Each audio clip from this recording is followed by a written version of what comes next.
Bismillahirrahmanirrahim. Assalamualaikum warahmatullahi wabarakatuh.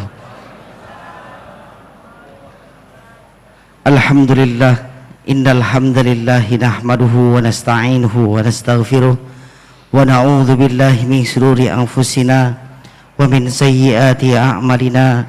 May yahdihillahu fala mudhillalah wa may yudlil fala hadiyalah. Amma ba'du. Hadirin kaum muslimin, jamaah kuliah duha Masjid Agung Sunda Kelapa yang sama-sama dimuliakan Allah. Alhamdulillah, pada pagi yang penuh dengan keberkahan, marilah sama-sama kita awali dengan memanjatkan puja dan puji syukur kita kehadirat Allah Subhanahu wa taala atas segala limpahan nikmat yang telah Allah berikan kepada kita semua, sehingga kita semua sama-sama dapat kembali berkumpul di majelis yang sama-sama kita cintai dalam rangka mengikuti kegiatan rutin kita, yaitu kuliah duha di Masjid Agung Sunda Kelapa.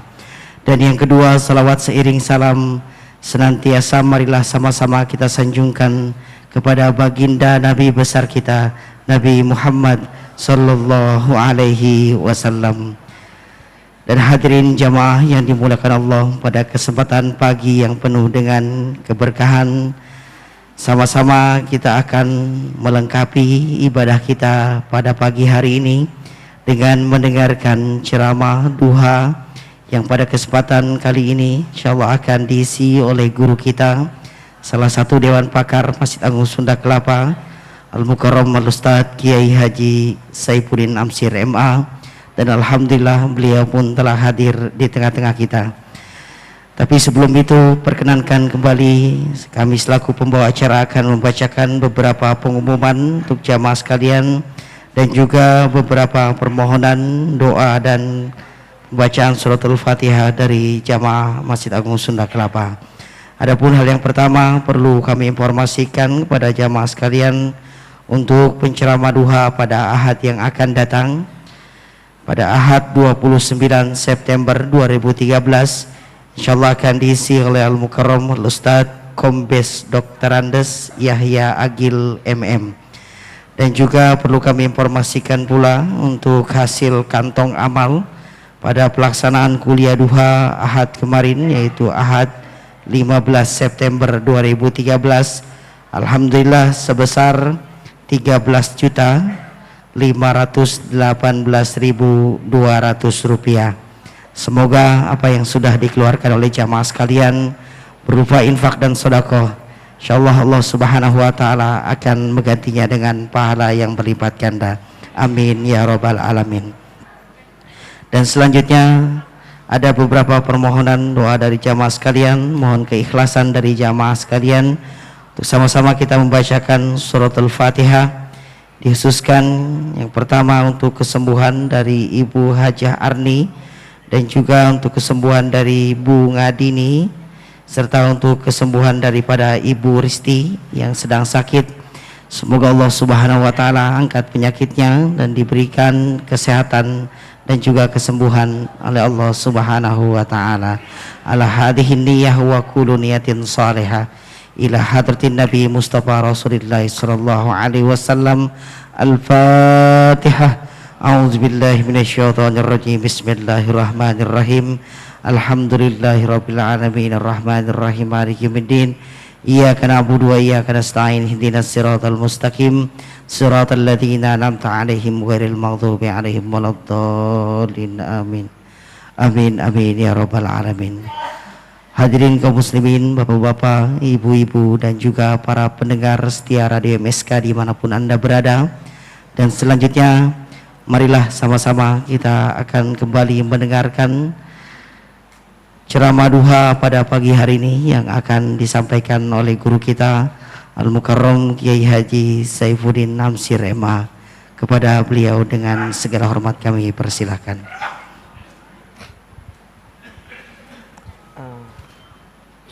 Faruk temanya nih enggak runtun ya, apa umum aja. 1 jam sampai setengah 9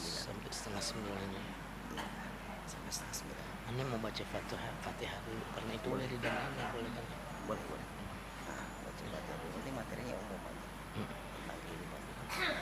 Assalamualaikum warahmatullahi wabarakatuh.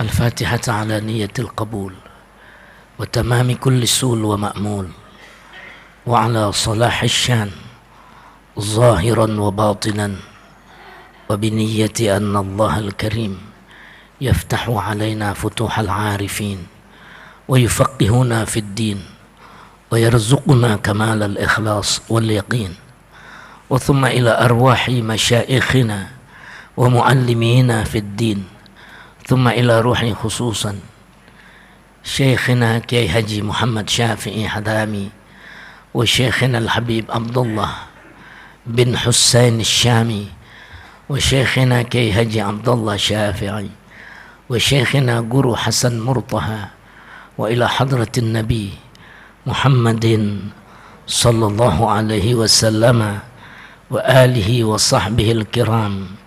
الفاتحة. أعوذ بالله من الشيطان الرجيم.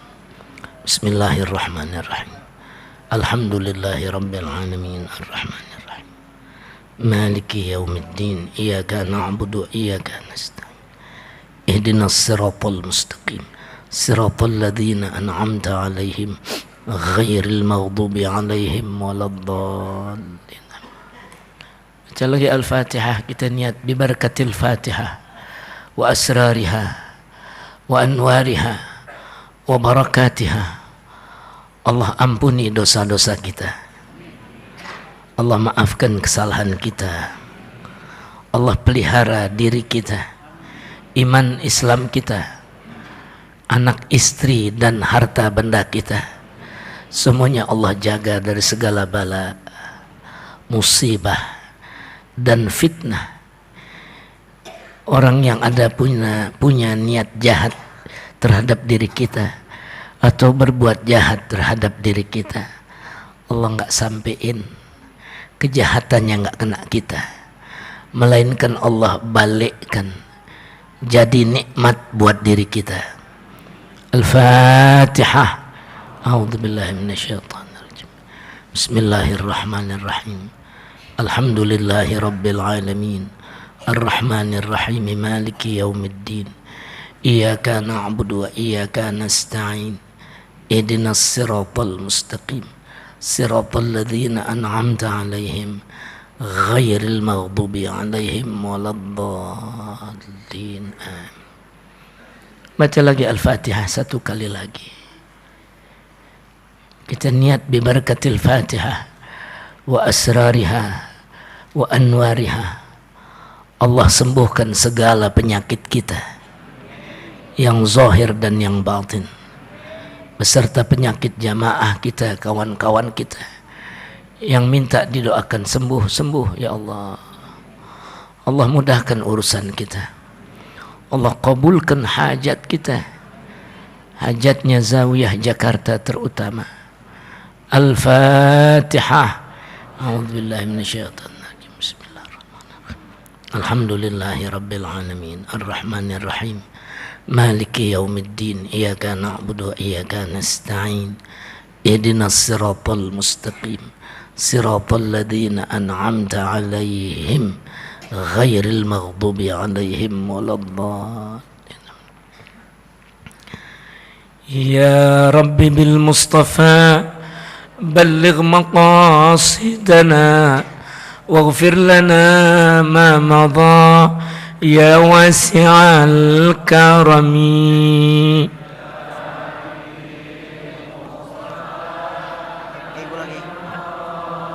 جزاك الله خير.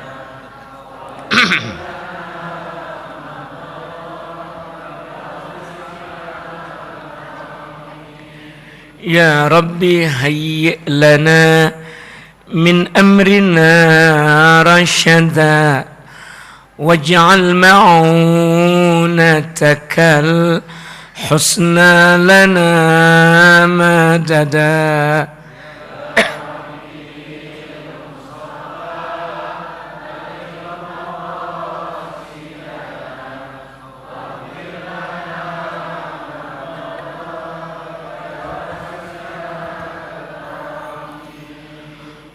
ولا تك kilna ila tadbiri anfusina fannafsu ta'jizu an islahi ma fasada.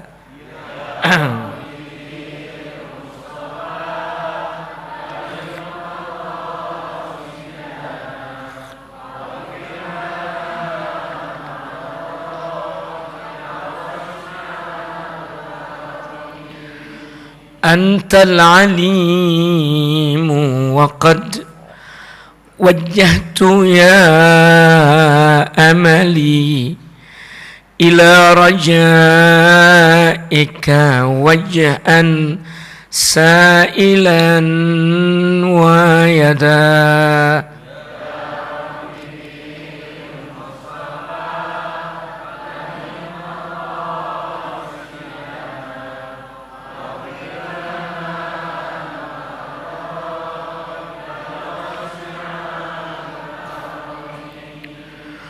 Walirraja'i thawabun anta ta'lamuhu faj'al thawabi dawa masitri li abada.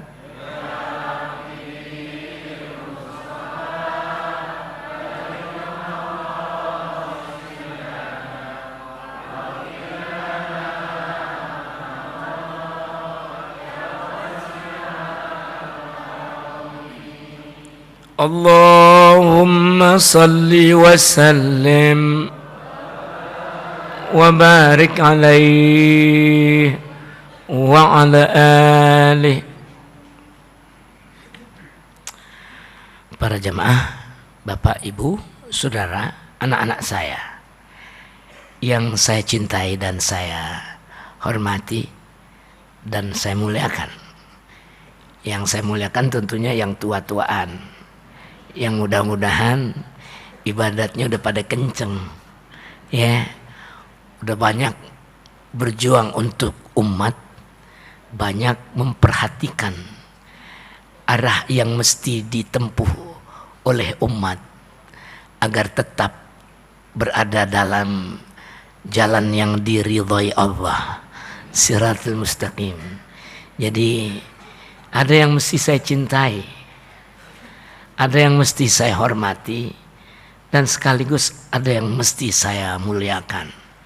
Itu bukan gara-gara saya suka sering berbuat-buat, berulah-ulah, Bu ya, tapi karena ada hadis Rasulullah yang berbunyi nih, mudah-mudahan saya lagi nggak error nih otak saya nih ya. jadi benar hadis ini. Laisa minna man lam yarham saghirana wa lam yuwaqqir kabirana. Laisa minna, tidak masuk dalam golongan kami.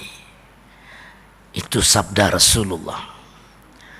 Man lam yarham saghirana, yang tidak merasakan kasih kepada orang-orang yang lebih muda. Yang lebih muda tuh berikan mereka rasa kasih, perasaan yang ikhlas untuk menyayang mereka. Kesianan nih anak, kalau masih anak-anak kemauannya kan yang enggak-enggak. Ada orang masih anak-anak, Bu, memaksa ibunya, memaksa ayahnya. Waktu dia lihat betapa indahnya, bagusnya baju yang terpasang pada apa namanya, patung-patungan itu, apa namanya itu yang buat iya, boneka itu yang buat dipasangkan baju yang lagi dipromosikan untuk dijual. Kan ada patung nona-nona, ada patung anak-anak muda, ya, biar nggak pernah sembayang. Pecinya bagus tuh patung itu, baju kokoknya bagus, nona-nonanya dibuatnya nggak ada yang jelek. Saya belum pernah ngelihat patung itu yang hidungnya megar sedikit, nggak ada. Cantik-cantik benar. Anak muda berpikir sangat lugu, apa adanya. apalagi dia masih bocah-bocah kecil. Dia bilang mau baju itu, mau baju itu pada bapaknya. Bapaknya bilang, itu kan udah nona-nona, kamu anak kecil. Enggak, pokoknya mau yang itu. Dia sudah berpikiran bahwa dia secantik patung itu, udah segede dia. Padahal itu promosi buat yang sudah dewasa. Mau itu juga. Bapaknya bilang, maaf nih pakai bahasa Jakarta karena kejadiannya di Jakarta. Kalau gue udah beli lantas buat siapa? Emang lu bisa pakai ntar? Mau baju itu, yang itu, ogah yang lain. Ini ada di laci sana, banyak. Nanti yang pas sama kamu. Enggak, maunya yang itu juga. Apa kata kita? Kata bahasa orang Jakarta yang suka emosional, bapaknya kurang bijak. Gua tempeleng juga nih anak. Oh jangan. Dia mau tempeleng.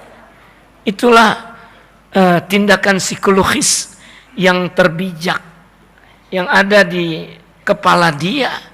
Enak aja lo kecil-kecil udah ngelawan orang tua, udah duit gue bakal habis, udah tuh pakaian nggak bisa dipakai. Emang yang enak dibejek aja nih anak nih, bawel banget gitu ya. Oh itu bukan begitu. Apakah itu suatu yang khas dimiliki oleh bangsa Indonesia? Saya lihat di Arab nggak begitu, Bu. Maksudnya ternyata nggak begitunya itu nggak lebih ringan dari itu.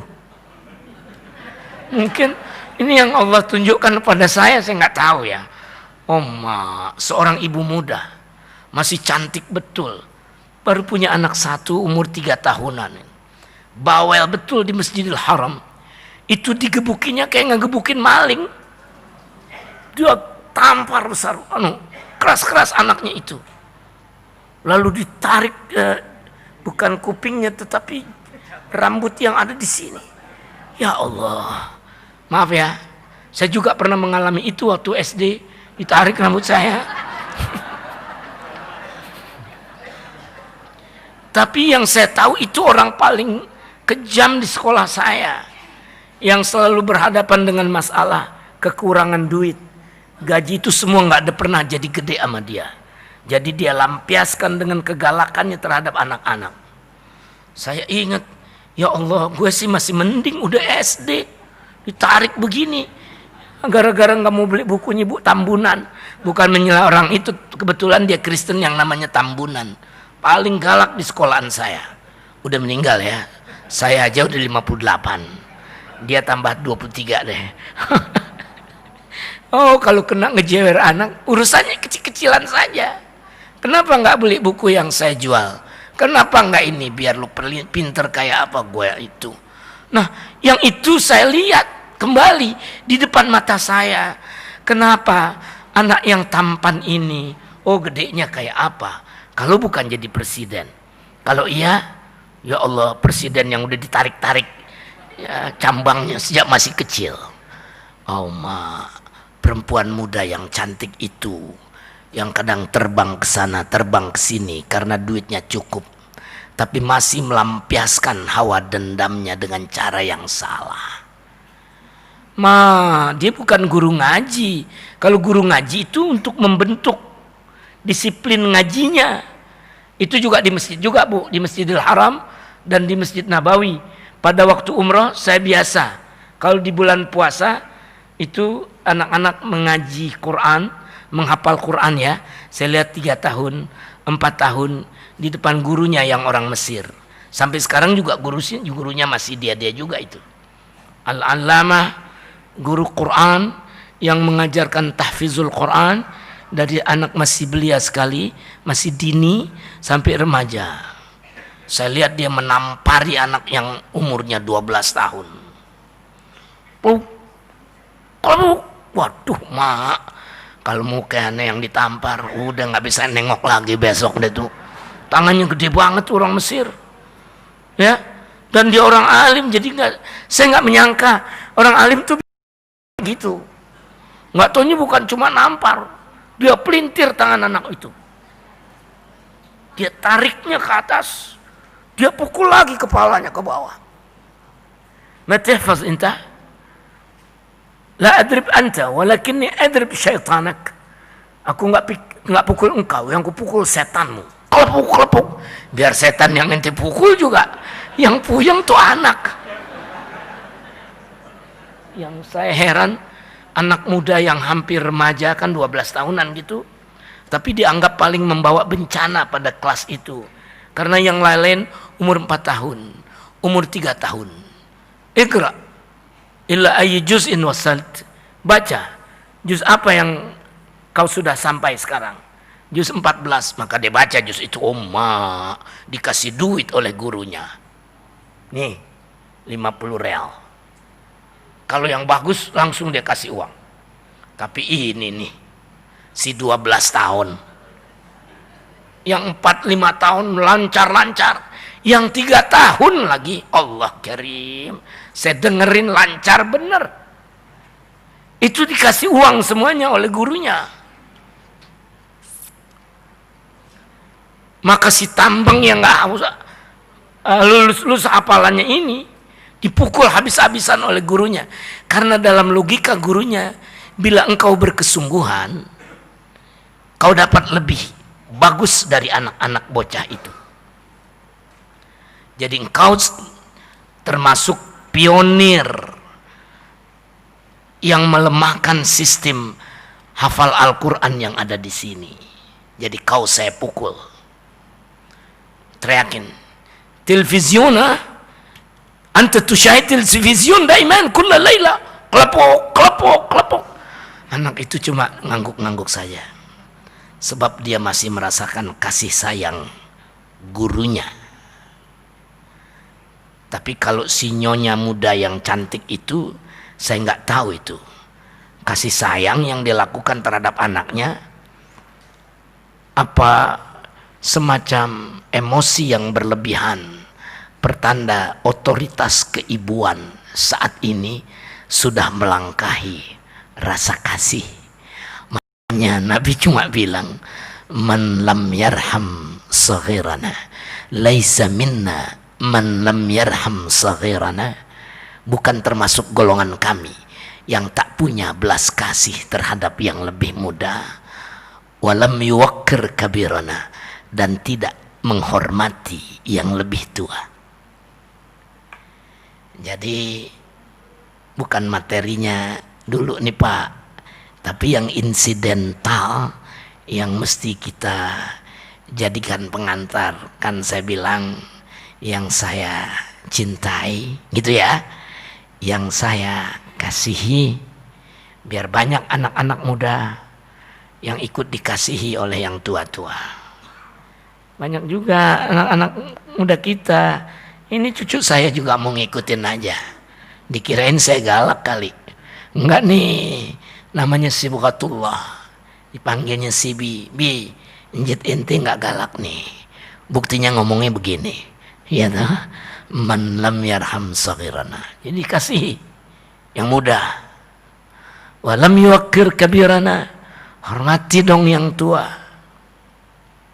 Kalau yang hormati yang tua, dihormati yang tua. Waktu Sayyidina Abu Zubair, kalau Zubair kan sahabat, Zubair ibnul Awam, Zubair ibnul Awam. Kalau kita khutbah Jumat, zaman-zaman masih saya remaja, masih saya bawa nama-nama yang ini. Sekarang udah global aja, ya. Sayyidina Abu Bakar, wa Umar, wa Uthman, wa Ali, wa anit tabi'in, wa tabi'it tabi'in, wa man tabi'ahum bi ihsanin ila yaumiddin. Kalau saya khutbah, ibu-ibu nggak pernah datang ya, tapi bapak-bapak ini berkali-kali mendengar saya berkhutbah di sini. Kita akan baca selawat dan mendoakan keridhaan Allah terhadap para sahabat. Kan itu yang kita baca. Radhiyallahu an, disuruh oleh Bilal masalan waktu tarawih, tapi bukan di masjid kita. Di masjid kita jadi tanggung sekarang ini. Cuma dia bilang takut bid'ah, jadi bilangnya yang bid'ah juga sih, tapi kecil. Aneh bukannya nyindirin inti nih para ulama, pengurus nih ya. Yang Anda lakukan itu sebetulnya menghindari bid'ah. Tapi dengan melakukan bid'ah. Mereka tidak merasa bid'ah. Cuma kalau menandakan rokaat-rokaat itu, kalau nggak diberi tanda kan nanti rokaatnya jadi salah melulu. Makanya untuk 2 rokaat pertama mereka bawa seperti yang ada di zaman sahabat. Sallu salatan sunnatat tarawih ajarakumullah. Jangan sekali-kali bilang bentuk ini bid'ah. Karena kerjaan ini udah dilakukan sejak zaman Rasulullah. Untuk bukan sholat fardu biasa, as-salatu jami'ah. Di Arabnya sendiri ucapan sesederhana ini tetap berlangsung di Mekah itu. Salatul qiyam ajarakumullah, bangun beramai-ramai. Tapi masih ngucap. Kenapa? Mereka bertanggung jawab, enggak bid'ah ini, wong di zaman Nabi udah ada. Cuma mereka nggak mau sebut salatul tarawih, karena tarawih pun istilah yang muncul sesudah Rasulullah. Tapi salatul qiyam itu ada hadis yang menyebut-nyebut tentang qiyamul lail dan sebagainya. Jadi lebih ditolerir dibandingkan ditinggalkan. Makanya ibu-ibu juga suka umroh bulan puasa. Coba deh sholat malam harinya itu. Akan ada ucapan itu. Salatul qiyam rahimakumullah. Yang nggak fanatik hanya terbatas dengan kata itu, menganalisis kata ini dan menganalogikannya dengan kata-kata yang lain, walaupun tidak disebut identik, tetapi memang serupa jalan pikirannya. Itu sih, walau nggak disebut sama Nabi, diizinin sama Nabi. Makanya inti ngomong bid'ah pada bagian ini juga Anda akan tertabrak oleh ucapan-ucapan Anda sendiri. Apa ini yang Anda pahami sebagai bid'ah?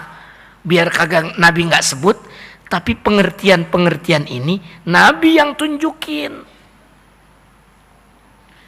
Kalau dengar Nabi, lantas ente nggak baca selawat, ente orang paling pelit. Manil bakhilu ya Rasulullah? Yang bakhil itu siapa ya Rasulullah? Al-bakhilu man dzukirtu indahu wa lam yusalla alaih wa lam yusalla alai. Kau mau tahu orang pelit? Yang namaku disebut di hadapannya, tapi dia tidak rela berselawat kepadaku. Itu kan hadis, Bu. Nah, yang paling rajin bukan orang Saudi, karena serba ketakutan. Padahal ada hadisnya itu jelas, tapi sangat mempertimbangkan sisi kebid'ahan.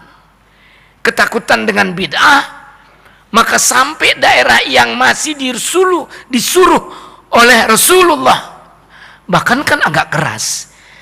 Orang yang namaku disebut di sisinya, tapi tak mau berselawat kepadaku, itulah si pelit. Orang Melayu mau, wong Jawa, wong Sunda, barudak Sunda ya. Orang Sumatera sekalian, Sumatera Barat, tapi di daerah yang berselawat. Ya, saya kan ada di situ, di Payakumbuh. Dia kalau nggak pakai buah begitu nggak senang rupanya ya. Payakumbuh di kampung yang namanya Balubus, tapi mereka nggak actionnya bener kalau nyebutnya Balubus. Semua dari tua sampai muda Balubuih, tulisannya sih Balubus, tapi dia baca dengan Balubih ya. Dan dari Balubuih di Payakumbuh kok, gitu kata mereka. Saya ikut, saya berjumat di masjid mereka. ada yang sedikit mengidentifikasikan diri mereka ke daerah orang modern yang nggak usah selawat-selawatan, nggak usah tahlil-tahlilan. Tapi komunitas orang beriman nggak mau bertengkar dalam hal yang nggak perlu dipertengkarkan. Jadi di masjid itu, maka penyumbang-penyumbang masjid yang mesti dibangun, waktu itu duit masih paling gede Bu, 500 udah gede banget waktu itu ya, tahun 80. Dan orang umumnya menyumbang 100 rupiah. Dan pada 100 rupiah itu dia sebut nama orang tuanya yang sudah wafat. Maka disumbangkan itu ke masjid, yang wafat itu pun disebut oleh panitia untuk dibacakan tahlil kepada mereka. Jadi dekat banget tuh daerahnya antara di masjid ini dengan masjid yang lain yang nggak mau tahlil-tahlilan. Tapi yang tahlil tetap ada. Karena begitu pragmatis pemikirannya. Emang semuanya Nabi mesti sebutin. Ntar anak ente nggak bisa jadi insinyur. Gara-gara insinyur belum pernah disebut sama Nabi. Ada nggak hadis yang lafaznya pakai insinyur? Kalau utlubul ilma walau bisin itu hadis. Tuntutlah ilmu walaupun di negeri Cina. Itu masih hadis. Tapi yang jadiin anak jadi insinyur, ada nggak? Apa mesti kita bilang, lo bid'ah lo gara-gara anak lo jadi insinyur? Apa begitu? Toh akhirnya orang akan berpikiran lebih pragmatis, lebih melebar, lebih sadar. Tapi emosi keagamaan yang tidak berbasik belas kasih dan kehormatan menyebab dia membuat dirinya teralinasi dari komunitas orang Islam yang sebenarnya. Kata Rasulullah, mau tahu yang benar-benar masuk golongan kami, ama yang kecilan tuh sayang, ama yang tuaan hormat. Akhirnya kita tidak melihat allamah, orang-orang yang sudah begitu tinggi ilmunya, banyak hadisnya. Saya lihat guru besar di Masjid Nabawi, bukan di Masjidil Haram, mengajar kan biasa suka ada orang ngaji kan, yang ngaji pun ulama. Saya ikut di situ, saya dengarkan kajian tuan guru ini, masya Allah. Nggak ada satu hadis yang dia sebut selain benar lafaznya, pasti kitab takhrijnya dia sebutkan juga. Wa hadzal hadits akhrajahu al-Bukhari fi babi kita, wa akhrajahu Abu Dawud kadzalik, wa kharrajahu An-Nasa'i fi safhat kita. Hadis ini disebut juga oleh Bukhari, oleh Abu Dawud pada pasal ini halaman sekian, dan oleh An-Nasa'i pada pasal ini halaman sekian. Dia buta, tapi dia mampu menyebut itu. Mana ada setarafnya kita dengan dengkulnya orang itu. Saya sih udah khudu aja. Ini orang alim. Tapi di negeri orang tak begitu mengindahkan hadis Rasulullah, karena mengindahkan pendapat-pendapat mereka. Nggak ada yang mau hormat kepada ulama-ulama sampai mencium tangannya. Jadi tuh diantar aja, dilepas aja. Orang buta, wong dia juga bisa jalan pakai kursi roda. La ilaha illallah. Saya tidak pernah melihat Abdul Aziz bin Baz, itu mufti terbesar di Saudi Arabia yang sudah meninggal sekarang, itu dicium tangannya. Saya cuma lihat dia dikawal saja, nggak dipegang, nggak diapa, kan dia udah tua. Peganglah, tuntunlah, nggak apa-apa. Masa kamu ketakutan bid'ah, nuntun orang tua udah sempoyongan, mana buta lagi. Di sana enggak. Ini dampak yang terlalu melebar jauh dari berpaham secara ekstrim. Kita kudunya demikian. Saya nggak pernah lihat. Saya kan sering di sana. Saya nggak lihat itu. Termasuk guru yang barusan ini. Dia apal ini, apal itu. Saya ikuti fatwanya pada saat yang tertentu. Tapi saya tidak melihat apa yang saya harapkan dapat saya lihat. Pak Saifuddin, Emang di sono begitu, udah budayanya. Jadi orang cium tangan tuh dianggap mengkultuskan yang lain. Jadi pengkultusan itulah yang salah. Saya sih bilang gini, kalau misalnya itu benar-benar salah, kok Nabi masih menerima tangan sampai kakinya dicium orang? Bahkan orang itu Yahudi. Intinya yang nggak ceritain itu biar pas. Jadi ada alat pembanding dari hadis itu. Gitu loh, Bu.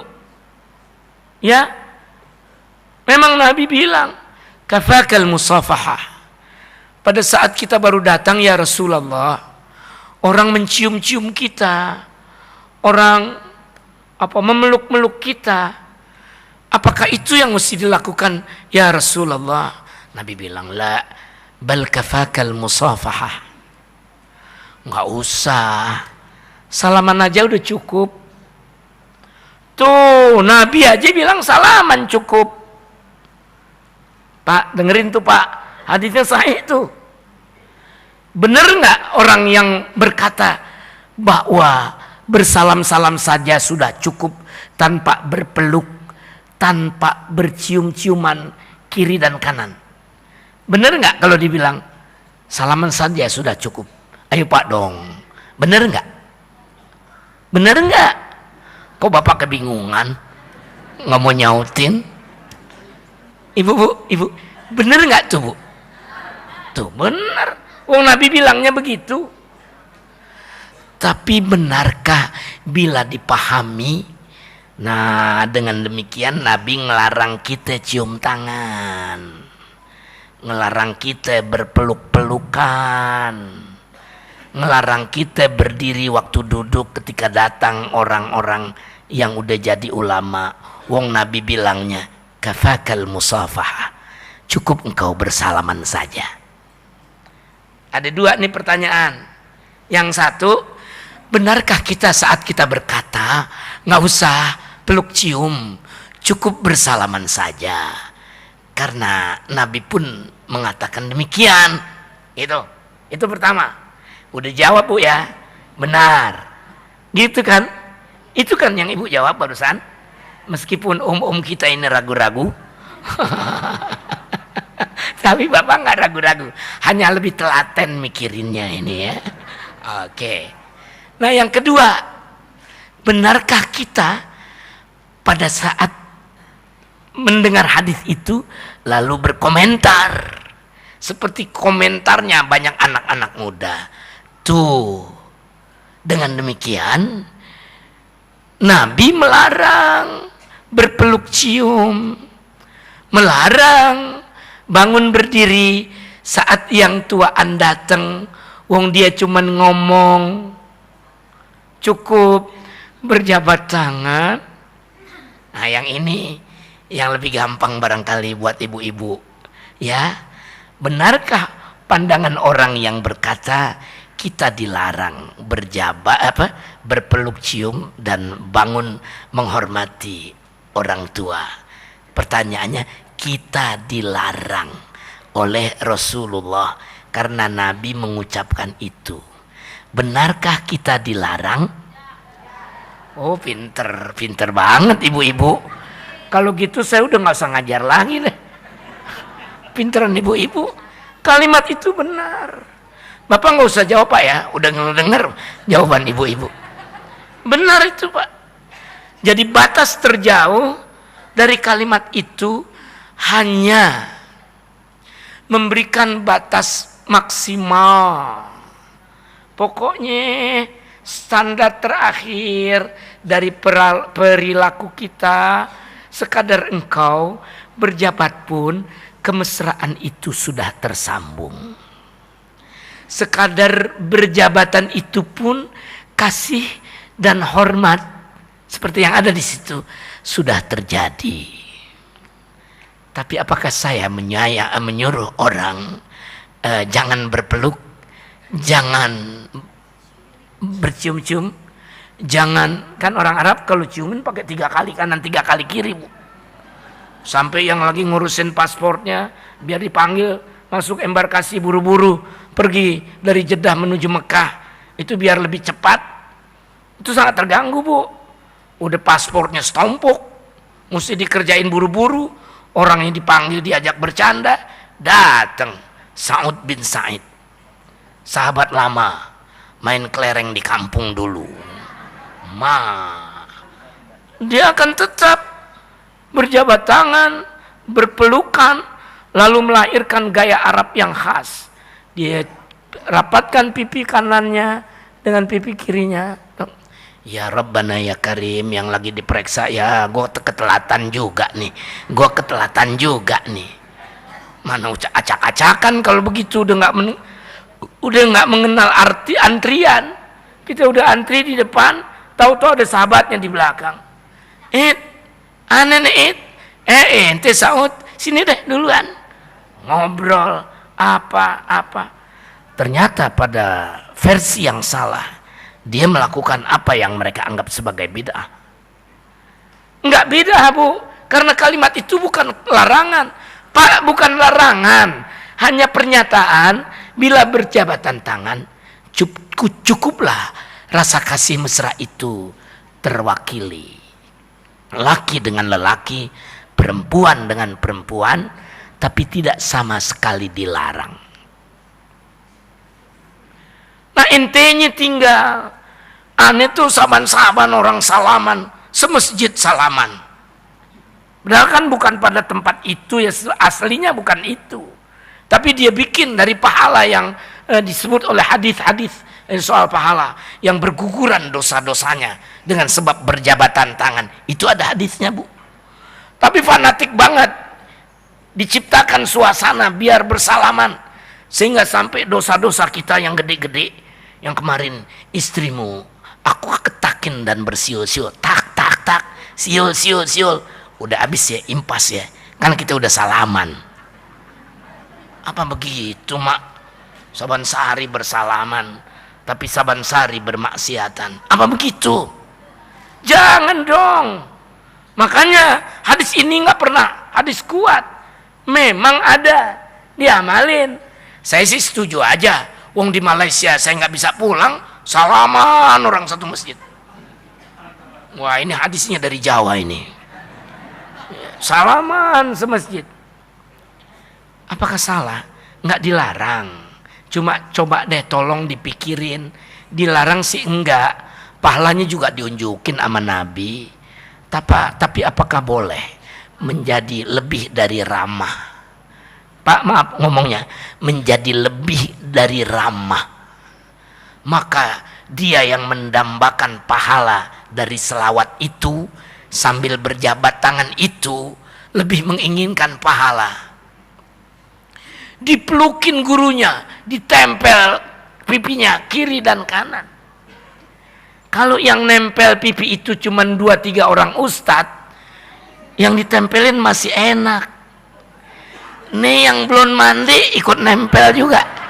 Ya Allah, aneh jorokin, aneh yang jatuh, orang gedean dia. Sembahyang subuhnya nggak pakai mandi lagi. Aneh bukan ogah dipeluknya, cuman semprotannya tuh nggak enak.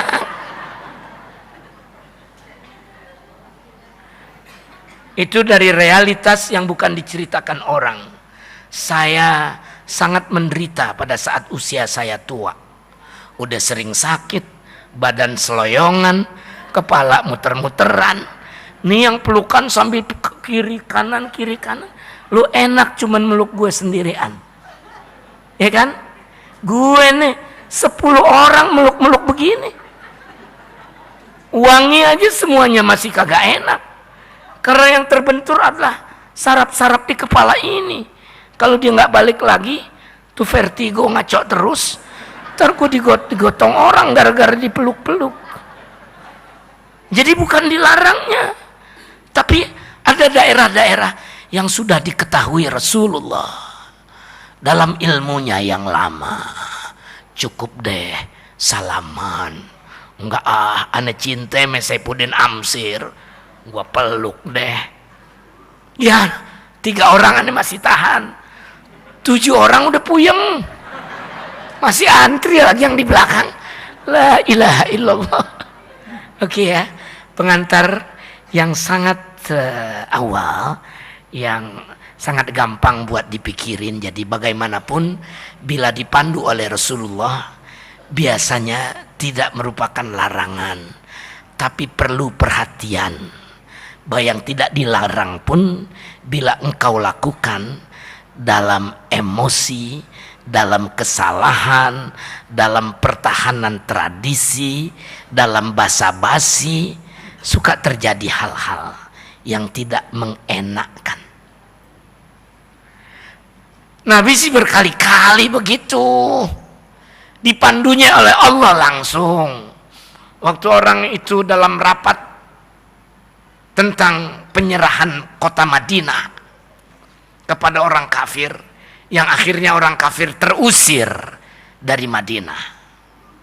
Kan Nabi juga tidak bertindak dengan otoritas sebagai seorang nabi. Dia masih nanya kepada sang sesepuh yang mesti dihormati dalam hal ini. Kan yang muda dikesianin, yang tua dihormatin. Ada yang tua, walaupun dari suku yang lain, bukan orang Arab, orang Persia, tapi kan dia tua, apalagi dia berpengalaman, jadi dihormati pantas, diminta keterangannya karena dia berilmu juga pantas. Maka saat genting bagaimana Madinah mesti dipertahankan, Rasulullah menghormati si tua itu, namanya Salman Al-Farisi. Ibu ingat nggak? Ingat nggak, Bu? Ingat dong, masa tukang ngaji nggak ingat nama ini? Ada riwayat yang mengatakan pada usianya yang ke-90 dia baru masuk Islam. Sesudah lama mencari baginda Rasulullah. Jadi berapa tahun? 9 tahun. Walaupun saya pernah membaca yang 80 tahun. Jadi 80 tahun baru menyalami Rasulullah. Karena ingin bertemu, benarkah orang ini seorang utusan Allah? Udah dikit lagi nih, Bu nih. Saya nggak mau nambah ya, nambahnya besok aja kalau giliran saya. Kan pengajian sambung menyambung ya, biar duit saya juga sambung menyambung, tapi yang paling tentu adalah keterangan saya dan pahala saya di sisi Allah, insya Allah. Salman datang. Apa yang diinginkan dari orang yang dia lihat ini? Mak, wajahnya begitu mempesona, tampak sederhana, namun nuraniah di balik yang terpampang di wajahnya menyebabkan aku menjadi percaya ia adalah Rasulullah.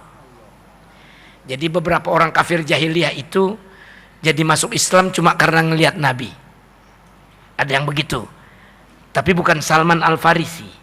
Al-Farisi baru yakin, namun belum membuktikan. Jadi yang lain, wallahi al-wajhu mithla hadha la yakdzib. Kata orang Arab yang apa namanya itu, yang sangat-sangat totok, Arab totok, Cina totok gitu loh, Arab totok, Arab yang sangat fanatik dengan kearabannya. Pokoknya nggak mau terima nasihat orang pinteran gua sama dia. Gua biar nggak bisa baca tapi bisa ngapal, masih mendingan gua yang bisa baca tuh yang jelek, yang ngapal tuh yang benar. Itu ada tradisi begitu di tanah Arab yang totok itu tadi, al-a'raq, Arab yang sangat mendasar, dia punya urat sarafnya itu. Nah, dia ada beberapa orang yang diriwayatkan begitu ngelihat nggak ngomong, berkomentar, wallahi al-wajhu mithla hadza la yakdzib. Wallahi wajah seperti ini tidak akan berdusta. Kalau Cina lain mandangnya. Wajah seperti ini gua bayar mahal. Jadi kawan saya itu orang yang ahli dalam accountant public, Pak Haji Mansur. Dia dokter Andes tapi zaman dulu dia diajak untuk kerja bisnis gitu, dia akuntan publiknya dia Haji Mansur, kawan saya. Cuman aneh bagaimana Ustadz ya, kenapa ya? Kalau aneh kerja ame Cina mendingan gajiannya ditambahin 3 kali lipat daripada aneh dikasih berhenti mundur, kata orang itu orang Tegal. Kenapa? Dia lihat hidung saya, emang hidung saya kenapa? Ya udah pakai aja tuh hidung, nggak boleh beli ini. Jadi dia nggak pernah korupsi dan tidak tertarik pada pemikiran dengan korupsi. Dan dia tidak akan meninggalkan pekerjaannya walaupun waktunya udah overtime dan dia tidak dibayar, karena ini adalah kerjaan saya. Itu dibaca oleh Cina dengan ilmu visionomi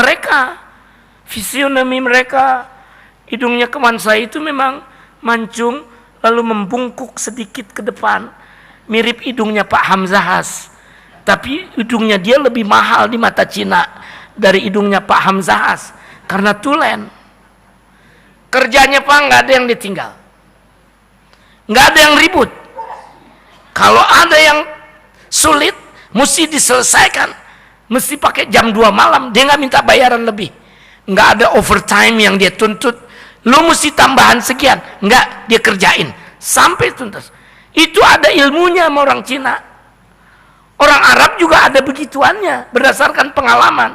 Beberapa Arab tulen berkata, wallahi al-wajhu mithla hadha la yakdzib.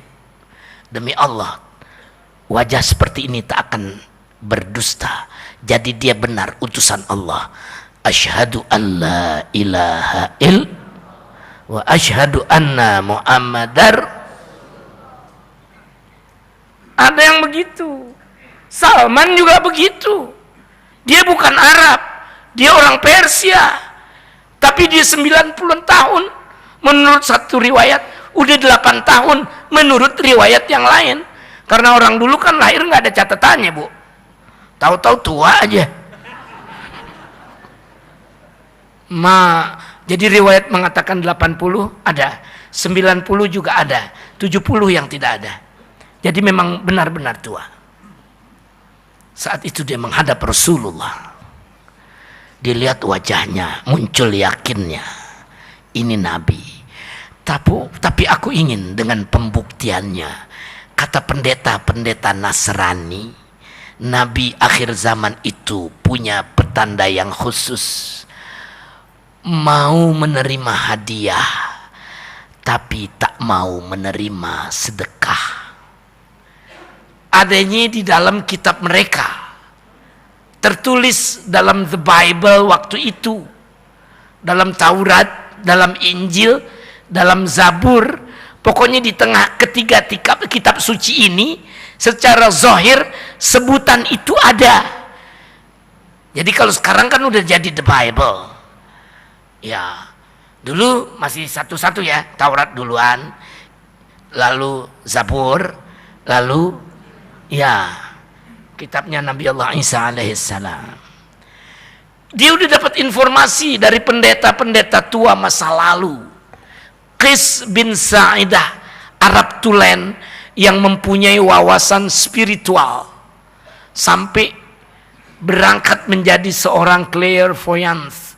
Kalau istilah guru saya, clairvoyance itu DIN, bahasa Perancisnya untuk orang-orang yang terbuka mata hatinya, mukasyafah. Nggak tahu bapak-bapak benerin apa kagak tuh kata clairvoyance, tapi di buku seperti itu.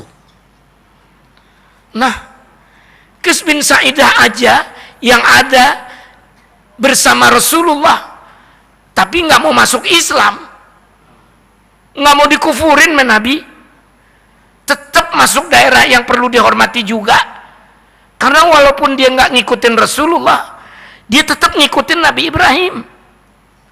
Sehingga cara penampakannya berbeda dengan orang-orang jahiliyah. Itu aja umurnya 350 tahun, masih hidup di zaman Nabi. Disebut dalam bait-bait oleh Rasulullah, nama Qais bin Sa'idah. Apalagi ini yang baru 80, 90, orang tidak ragu meriwayatkannya. Karena yang 70 ke bawah memang tidak ada. Jadi udah tua, masuk Islam, tapi dapat informasi. Nabi akhir zaman itu, wahai Bung Persia, kalau dikasih hadiah dia mau, dikasih sedekah dia nggak mau. Bapak mesti saya tanya nih kok sampai begitu ya? Hadiah kan pemberian, sedekah juga pemberian, tapi kok sampai dibeda-bedakan? Aturan masuk nih dalam kuis yang suka ada ya di televisi. Saya belum pernah dengar nih pertanyaan kayak begini. Padahal kan ini dalam hadis, dalam riwayat Rasulullah. Kenapa Nabi mau menerima hadiah, tak mau menerima sedekah? Padahal kedua-duanya sama, serupa, tapi tak sama. Serupa dalam bentuk pemberian, tetapi tak sama dalam bentuk sikap kita kepada keduanya. Gitu. Wah, Pak udah lesu nih Pak? Udah lesu? Apa mungkin khusyuk nih? Kalau khusyuk kan ngantuk-ngantuk dikit kan, jadi kayak nambah khusyuk tuh. Enggak, kita akan berhenti sesudah ini ya. Salman, aku yakin dia Rasul, tapi aku ingin buktikan dengan apa yang mereka informasikan. Dia bertemu Rasulullah, dia mencium Rasulullah, dia memeluk Rasulullah, lalu dia berikan sesuatu kepada Rasulullah. Nabi bertanya, "Mahada? Apa ini, wahai saudara?" "Hadhihi sadaqah, ya Rasul, ya Rasulullah." Nabi bilang, "Ana la aqbalus sadaqah." Saya tidak bisa menerima sedekah. Pulang Salman, oh bener, dia nggak mau tuh sedekah. Pada jumpa pertama, besoknya ditemui lagi Rasulullah sesudah sholat itu, dan dia bawakan bingkisan tadi. Nabi bertanya, "Wa ma hadhihi ya akhi?" Yang ini apa saudaraku? "Hadiah ya Rasulullah." "Idzan aqbal." Kalau begitu saya terima. Langsung, asyhadu an la ilaha il wa asyhadu anna Muhammadar. Jadi ada beberapa informasi pendahuluan yang saya sajikan. Maunya sih cukup untuk pengajian yang lanjutan, tapi kan waktunya udah liwat. Udah gitu sebagian udah ngantuk lagi. Semoga yang besok nggak ngantuk ya. Kita baru mulai pada kajian tentang standar atau basic yang menjadi kaidah umum dalam i'tiqad Ahlus Sunnah wal Jamaah. Ya, mudah-mudahan saya nggak kebawelan kebanyakan memberi contoh. Langsung aja masuk ya pada materinya. Banyak banget yang saya mestinya omongin berjamaah. Soal yang kekinian, tapi ya udah jam 8:30. Cuma gini aja deh, saya mau minta sumbangan nih. Kalau nggak bisa sumbangan material, sumbangan moral. Saya kan udah berkali-kali hadir di pengajian kita. Terakhir ketika saya ada dalam sidang pleno aliran-aliran thariqah Nahdlatul Ulama se-Indonesia yang ada di kemarin itu di Pekalongan. Pleno PBNU-nya di Wonosobo. Terus saya berangkat lagi ke Pekalongan karena yang mimpin thariqah itu namanya Habib Lutfi bin Yahya. Ketika saya berhasrat kuat untuk ngebikin tanah saya itu biar jadi simpenan saya ada di akhirat. Tadinya saya mau jual melulu. Udah ada yang beli, minta dipulangin. Bagus dipulanginnya, nggak minta ditambahin. Malahan dia nambahin saya. Saya kembalikan uangnya, tapi dia memberikan hadiah kepada saya yang membuat sekampung saya cukup untuk makan gado-gado. Artinya lumayan, gede. Saya pulangin 250 juta, saya diberi 25 juta sebagai hadiah. Tapi tanah saya nggak jadi dibeli karena tujuannya tadi untuk itu. Sekarang saya udah hampir dan ini mesti panjang sedikit aja untuk omongan ini karena ini bukan pengajian. Pengajiannya udah selesai. Ini kan pemberitaan. Saya pikir lama kelamaan saya nggak jadi nih mau bikin masjid di sini. Mau minta duit itu susah benar sama teman-teman. Ngejual aja masih dibalikin. Udah deh saya wakafin deh. Memang wakafinnya juga untuk situ. Tapi tanahnya kita wakafin, duitnya kan juga gede buat bikin bangunannya. Batas kemampuan saya cuma itu. 100 meter buat tempat merbot dan daerah operasinya. 50 meter buat masjid dan maslahatnya. Artinya bikin deh di tingkat atas masjidnya buat orang sholat. Tapi buat ngaji-ngajinya, buat anak-anak pesantrennya, biar di bawah. Saya bikin 200 meter aja, ya pakai kemampuan saya, gedenya bukan main. Masih lega itu, apalagi 500 meter. Cuman jangan saya juga yang disuruh bikin. Nggak bakal jadi-jadi. Saya ngomong deh malam-malam, udah ada yang mau mau jadi. Ustadz kami yang urus, Ustadz kami yang urus. Ya akhirnya kami urus. Saya pikir boleh deh urus aja yang belum saya rencanakan. Ini karena saya pada komunitas nasional, ya supaya kerjaan yang sekecil ini cepat-cepat dikerjain gitu. Jadi teman-teman yang mau menyambungkan rasa, ya menyumbangkan secara spiritual dulu, bagian perasaan dulu, nanti lama-lama juga kan ya dianterin duitnya, masa mau bikin pakai perasaan doang. Jadi begitu Ibu, begitu Bapak. Saya udah wakafkan akhirnya yang 500 itu kepada Jam'iyah Ahli Thariqah Mu'tabarah. Kalau gitu Saifuddin bohong dong, ngomong mau damai dengan jamaah kita. Apaan yang bohong? Enggak bohong, kan masih ada 100 untuk bikin apaan tuh namanya, tempat merbot, dapurnya merbot, kamar mandinya merbot, tempat warungnya merbot, kan itu juga gede. Bikinin aja ente berami-rami, nyari untung boleh nggak Ustadz saya di situ? Alhamdulillah, kalau nyari untungnya juga dibagi-bagi nanti untuk ngurusin masjid. Alhamdulillah banget. Bahkan baru tadi terfikirkan oleh saya, kalau gitu jangan tanggung-tanggung, kita bikin aja toko yang bagusan, ruang mesbot yang memadai, merbot, sama ahli manajemen soal dagang-dagang. Kan di tempat saya itu tempat ditanamnya bunga-bunga yang disebar ke seluruh Jawa untuk tanaman hias. Itu pusatnya di kampung itu Pak. Pohon apaan aja nggak pakai dirawatin, ditaruh aja gitu numbuh. Gue bosan me pohonnya, biarin dah. Cet, dicoret sedikit pangkalnya biar ada tajam-tajam nusuknya. Pret, jadi kembang yang kuning-kuning itu, kembang kertas itu subur daerah saya. Cuma tanah saya sedikit.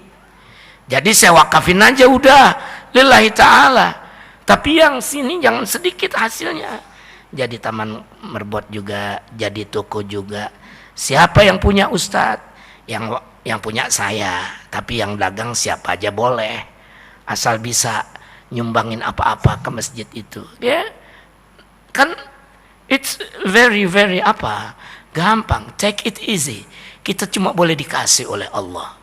Ukuran teman-teman saya kemahalan, tapi ukuran bapak-bapak kemurahan. Saya bilang aja kayak gitu, orang patungan emang sendiri-sendiri. Jadi kalau yang mau coba tuh hubungin Faruk gitu. Jadi rukannya bukan 100 jadinya untuk kamar siapa? Apa tadi?